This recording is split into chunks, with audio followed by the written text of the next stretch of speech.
श्रीदेवी से नजरें तक नहीं मिलाती थीं जया प्रदा, बताया शूटिंग के दौरान बंद कमरे का किस्सा। 80 के दशक की मशहूर अभिनेत्री जया प्रदा इस हफ्ते इंडियन आइडल 12 में आएंगी। पिछले कुछ हफ्ते से बीते जमाने के कलाकार बतौर मेहमान शो में देखे जा रहे हैं। जया प्रदा इस हफ्ते कंटेस्टेंट का हौसला तो बढ़ाएंगी ही, साथ ही वो कई पुराने किस्से भी शेयर करेंगी। शो को जय भानुशाली होस्ट कर रहे हैं, जबकि विशाल ददलानी और हिमेश रेशमिया जज के तौर पर हैं। इस हफ्ते नेहा कक्कड़ नहीं होंगी। शो के कंटेस्टेंट जया प्रदा के हिट गाने ढकली वाले, नौलखा दिला दे रे तोहफा गाते हुए नजर आएंगे।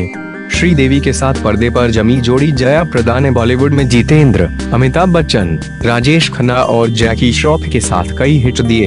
वहीं उनकी कई फिल्मों में श्रीदेवी साथ रही हैं। ये अलग बात है कि सेट पर उनकी और श्रीदेवी की कभी बात नहीं होती थी, जबकि पर्दे पर वो सगी बहनों की तरह दिखती थीं। एक दूसरे को बिल्कुल पसंद नहीं करती थीं। शो में जया प्रदा ने कहा कि मैं कह सकती हूँ कि मैं बहुत किस्मत वाली हूँ।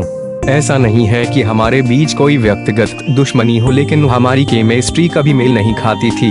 पर्दे पर हम परफेक्ट बहनों की तरह दिखते थे, लेकिन असल में हम कभी एक दूसरे की ओर देखते भी नहीं थे। हम कपड़ों से लेकर डांस तक में एक दूसरे से कंपटीशन रखते थे। हर बार जब हम मिलते थे, निर्देशक या अभिनेता हमें सेट पर मिलवाते थे। हम एक दूसरे से मिलते और फिर आगे बढ़ जाते। बात नहीं कर पाने का अफसोस। जया प्रदा आगे कहती हैं कि मुझे याद है कि हम एक फिल्म मकसद की शूटिंग कर रहे थे।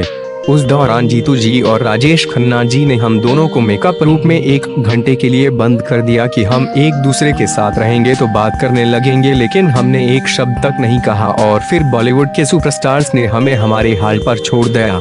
जब मुझे पता चला कि वो किस तरह हमें छोड़कर चली गई हैं, मुझे काफी दुख हुआ।